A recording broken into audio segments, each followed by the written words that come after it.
Lu tahu nggak sih hewan yang sampai punah gara-gara terlalu baik, Son? Jadi yang gue omongin ini adalah salah satu burung terunik di dunia yang bernama burung dodo. Awal mulanya burung dodo ini sebenarnya dari burung merpati, Son. Jadi ceritanya gini, Son. Puluhan juta tahun yang lalu, sekawanan burung merpati dari Asia Tenggara ini pada migrasi dari pulau ke pulau. Sampai akhirnya mereka mendarat di pulau terpencil yang namanya adalah Pulau Mauritius. Ternyata pulau ini tuh bagaikan surga buat mereka, Son. Oh, kenapa tuh? Karena di pulau ini banyak makanan, Son. Dan isi pulaunya itu cuman kelelawar, kadal, kura-kura, sama burung-burung gitu, Son. Jadi pulau ini itu nggak ada predatornya sama sekali gitu.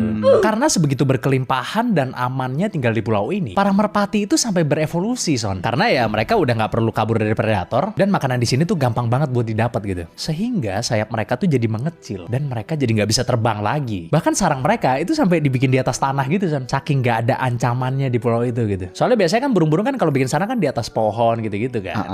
Oh ini enggak, ini di tanah nih sarangnya nih. Terus mereka juga jadi membesar dengan berat mencapai 20 kg dan tinggi yang bahkan bisa mencapai 1 meter, Son. Terus habis itu bulunya juga jadi tebal gitu, Son. Ya supaya mereka bisa bertahan di cuaca kondisi yang ekstrim gitu. Terus paruh mereka juga berubah jadi membesar dan juga melengkung gitu. Karena ya kebiasaan nyari makanan yang berubah gitu. Dari yang tadinya di pepohonan jadi berubah total gitu. Jadi nyari buah-buah jatuh atau biji-bijian di tanah. Evolusi ini membuat burung dodo yang tadinya penakut berubah jadi sangat tenang, Son. Jadi kalau misalkan ada orang yang ngedeket, si dodo ini tuh gak bakalan lari gitu, Son. Bahkan nama dodo itu, Son, sebenarnya tuh dikasih ke burung ini tuh karena burung ini tuh kelihatan bodoh gitu, Son, menurut manusia-manusia. Orang dideketin aja gak lari gitu kan. Sampai akhirnya, Son, di abad ke-16 para pelaut Belanda nemuin Pulau Mauritius ini. Dan mereka mulai mengeruk sumber daya alam tersebut. Hingga akhirnya pulau ini ya jadi rusak gitu sebagai habitatnya burung dodo. Yang paling merusak nih, Son, adalah ketika mereka nebang-nebangin pohon eboni dan hutan tempat burung ini tinggal. Sehingga ya ruang hidup mereka jadi semakin sempit gitu. Yang dirampas oleh pelaut-pelaut itu bukan cuman sumber daya alam, Son, tapi si burung dodo ini juga dimakanin sama mereka, Son. Ampun. Dan ternyata inilah penyebab utama kenapa burung dodo bisa punah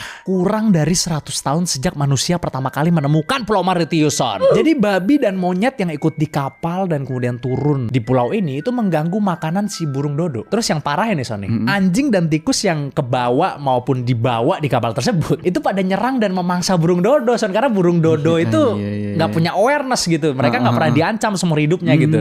Jadi nggak ada rasa takut dan nggak punya sistem pertahanan juga sehingga mereka diserang, dimangsa dan juga berikut dengan telur-telurnya, Son. Hal ini membuat burung dodo akhirnya punah di sekitar tahun 1662 sampai 1690. Tapi tenang aja, para ilmuwan dari Colossal Bioscience sekarang lagi berusaha nih buat ngidupin burung dodo kembali lewat proyek mereka yang bernama De-Extinction. Jadi mereka bakal ngambil DNA dari merpati Nicobar yang merupakan hewan hidup yang punya gen paling mirip sama burung dodo ini, Son, sampai sekarang. Mudah-mudahan proyek ini berhasil ya, karena gue pengen banget lihat burung dodo.